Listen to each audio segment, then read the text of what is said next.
The Sound. The sound of Oxfordshire. Together we can make a difference. BBC Radio Oxford. And right now we celebrate the Abingdon-based Nasio Trust. They've been making a difference by fighting poverty and empowering the communities of Kenya through their health and education projects. And guess what? It's their birthday. Oh yes, happy birthday. I am incredibly happy to welcome CEO Nancy Hunt, who joins me right now. Nancy, good morning to you. Good morning. And a very, very, very well-deserved and good celebratory happy birthday. I mean, how's it all been going over the last 20 years? I guess it's taken twists and turns and gone in directions that you never, ever envisaged for it. No, in fact, I cannot believe that it's been 20 years of my life. However, I'm just amazed how much we've achieved in 20 years. I mean, it feels a very long time, but also when you think about what people we've met and the children we've helped and the families, it's incredible. And thank you so much for inviting me. I'm really delighted. Well, it's an absolute pleasure. It really, really is. I mean, when you think about day one, when you think about the inception of the Nasio Trust and actually why it was set up, just tell us the story. I mean, I like every young person, you go to, you grow up, you dream of an education, especially if you're from Africa. Education is really important. I mean, it's the only way out of poverty. So you are reminded every single day of your life that you must have an education because it'll get you out of poverty. So you do that, and then you think, well, the next thing is to get a job and then have a family and have lots of money. So that's the way you kind of, your mindset is. So I come to UK, I am busy living my life, starting a family, and bear in mind, both my kids were under 10 20 years ago. So it's the craziest thing you can even do, setting up or starting a charity when you have two children under 10. And I look back and I think, well, I must have just been mad or driven by fear or passion. So I go back to, and at the time I didn't have a lot of money, so I didn't go to Kenya a lot. I rarely went to visit my family. So I go to visit my mother, and she's now quite old. She's 79, but still very hardworking, very determined. And I get there. In my mind, I've gone on holiday. I've not gone to, hear a 3-month-old baby crying by the time he was 6. And I'm also a 13th child. My mum had 13 children, so I'm the last child. So you can imagine when you're 13, you've got other siblings and you've got grandchildren who've come back home, and so you've always felt crowded. So she has this 6-month-old baby who is crying. She's tired, and it's just hard work for everybody. And I'm ashamed to say I kind of march her off to the local police station because she wouldn't listen to me. And I'm saying, look, this is not your responsibility. It's got to be government's responsibility when there's abandoned children. Because she's saying, well, look, I found him. He'd been abandoned. He had been there for 3 days. I don't know how he survived, but he was alive when I found him. Because in Africa, people go on farms taking their babies. So you hear sounds of babies crying as the women work on the land. So she'd had this sound, and she'd assumed it's some neighbors working on their land. So the fact that the sound wasn't moving caught her attention. So she went to check. And to her shock and horror, she found an abandoned 3-month-old baby with a bag of clothes on the ground under a tree. And at this point, this baby was not in good health. So she did what she could, but to date, nobody has ever come forward to claim Moses. And she said, look, Nancy, I will name him Moses because, it's a biblical story. I don't have a palace, but we'll look after him. Anyway, so 20 years later, we now have 2 daycare centers where we take children from the age of 3 all the way. We've got some who've graduated as teachers, doctors, nurses, but we also feed them. So the last 20 years, our focus was on food security, because we thought, how can a mother throw away a baby. These things happen in cities. We hear about these things happening in urban slums, not in the village. So clearly there must be a problem. So we focused on making sure people had food, because then if they have food, they can feed their children, they can get out of poverty, because it's, you can't work when you're hungry, you get sick when you're hungry. So we did that. We then thought these children want an education. So we focused on how do we make sure they all have access to education. So we've got over 450 children. So they, the numbers come and go, because some exit. Yeah. When you get to an adult, you exit.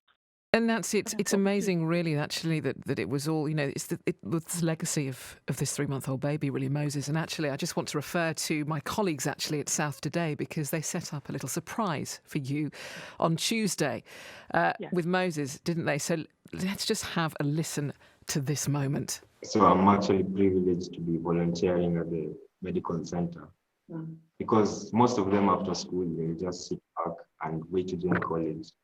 But with the Nursery Trust being there, the medical center, I get a chance to volunteer and actually learn. Nancy, how emotional was that for you? Because that is the voice of Moses. That is the voice of a man that your mother found when he was 3 months old. What was it like hearing him, his voice, the wonderful man that he's turned into because of you? I mean, sorry, I'm not going to cry. It was very difficult for me because I've never had that conversation with him. I've always been so afraid to talk about it, because I can imagine every single human being wants to know their mother and father. Yeah. And if you are abandoned under a tree, you must wonder what was wrong with me and who is my mother and why did she do this? So the fact I've never spoken to him about it. We've just never talked about it. And now he's 21, and him talking as a young man who is so happy and proud and successful. He's finished school, he's going to university. It's very emotional, but also that epitomizes what we do. We transform lives. We get children out of poverty. We give them hope. I mean, this boy now and many others, their lives have been changed completely. So that education has completely changed their lives. How do you feel about that? Because you said actually that, at the inception of the Nasir Trust, you had children under 10. You don't know whether you were mad. You don't know whether you were driven by passion. And I think there was an element of everything, actually. But now, looking back over the last 20 years and Moses and every other child that you have changed the outcomes and the fortunes for, how do you feel? I'm just emotional and blown away. And I think what it tells me is that every single one of us can make a difference in any walk of our life. You don't have to have been born with wealth or education or anything. You just have to be willing to see a problem and do something about it. And I tell you what, I'll just go back to COVID and the vaccine. So I was in Kenya when COVID happened. Yeah. And we were so scared because all we were getting was what was on news. It was new. We were in Africa. We were all going to die because we've got poor health care. We live in overcrowded houses. We're going to die, basically. And I just remember the fear we all had. And I sat with my team and we didn't know what to do. But lucky enough, we had a medical doctor who was one of the young people who had come back as a trained doctor. She was on the BBC as well, Tabitha. And she said, look, we need to sensitize people. We need to get people washing their hands. We need to go. But that's what we talk about these communities, that there's always one problem after another. But it's willing to say, okay, we have a problem. How do we solve it? How do we get together and solve it? Like, we've now decided after COVID, we're going to build a medical center because that community, we've built it, we just want to expand it. And we're talking about 60-bed capacity. We're talking about a teaching hospital because we know a lot of young people in the community and even in UK who've gone to Kenya and been part of this basic medical center have come back, either decided to do medicine or nursing or midwifery.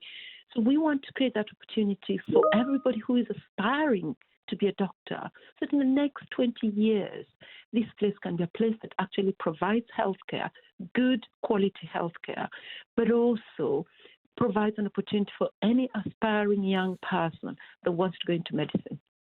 That's absolutely wonderful, isn't it? I mean, you rebuild communities, you empower communities, and also there is, the thread of helping children, of course, helping children get an education, changing the fortunes of children, but also responding to the needs of today. Whatever that may be, it might be a global pandemic, and that's exactly what you did respond to with that vaccine rollout. But that's something that, when I talk about the changing direction of the NASCIO Trust, that's also that's sort of the subplot, isn't it, really? Yes, and I wrote a book. I co-wrote a book with Sylvia, and the book at the time we didn't even know what we were going to call it. We ended up calling it Black and White. And then Black Lives Matter happened. And I was in Africa again. And when you're in Africa, the news you watch is BBC, Sky News, CNN, Al Jazeera. And so you get the headlines, and the world was breaking down. And I sat with Moses and other young people, and I said to them, do you know what Black Lives Matter? I said, no. What it struck me is they are so cut off by what was happening globally. Because for them, they're in their community, they're just trying to survive. And they didn't know what was happening globally. But from this book, now coming back, looking at it and thinking, oh my goodness, because in that book, it's not my life story, but it's some of the experiences. I was talking about, look, when we are in communities, regardless of what communities we are in, there is always something we can do to make a difference to whoever is around us. You can't, everybody can't. I wasn't born any different to anybody else. However, it's responding to a need. But also what is interesting... And that's what a lot of people have done, isn't it, over the last sort of 18 months or so with the pandemic and responding to the needs of their communities, their neighbours, people they'd never even spoken to before. But the difference is you were doing that sort of 20-odd years ago and continue to do that. But it's there in all of us, isn't it, when there's a need? All of us. And I think this pandemic has helped us realize how much more connected we are and should be. And I just hope that we continue looking out for each other and helping each other and not stop, because unfortunately, life moves on very fast and things change and people change and things stop. But for me, this is a real reminder of how globally we are interconnected, and we've got to continue. And even starting at home with our neighbours and friends and family. So with all that in mind, and with the next 20 years in mind, what's the vision? Or have you achieved everything that you want to? The vision is the medical centre. I want to raise 150,000, which I've never raised for one single project. So that's a massive challenge and target for me and my team. So we want to raise 150,000. We want to build and expand this medical centre, 60-bed capacity teaching hospital, and provide healthcare in that community. Ask me next 20 years if I'll have achieved that. Can I book you now? If I'm still here in 20 years, let's have this conversation. Eventually, I'd like to come and tell you whether I've achieved it or not. But I bet you will. We have amazing supporters, and I hope we do. Okay, how can people help? How can people support you, Nancy, in the NASCIO Trust? Because it's our 20th year, we were saying just do 20 things between now and December. Any 20 things that you can do, whether it's cooking for your neighbor, baking cakes, walking 20 kilometers or running, just do 20 things and raise some money and give us. Because let's all, in the next 20 years, provide healthcare. Because when COVID started, I was told everybody in my community was going to die. And so let's provide, and we've all in this country realized how important our healthcare services are. So let's do this together. Let's provide healthcare for a community for the next 20 years that will save lives. Okay, Nancy, it's been fantastic to have you on. It really has. And I know you had a fantastic celebration in Dorchester, actually, the other day at the Dorchester Abbey. So, but look, here's to the next 20 years. Thank you so much for coming on. Thank you. CEO of the NASCIO Trust, Nancy Thank you so much, Kat. Thank you. Sophie Law. Wake up with me every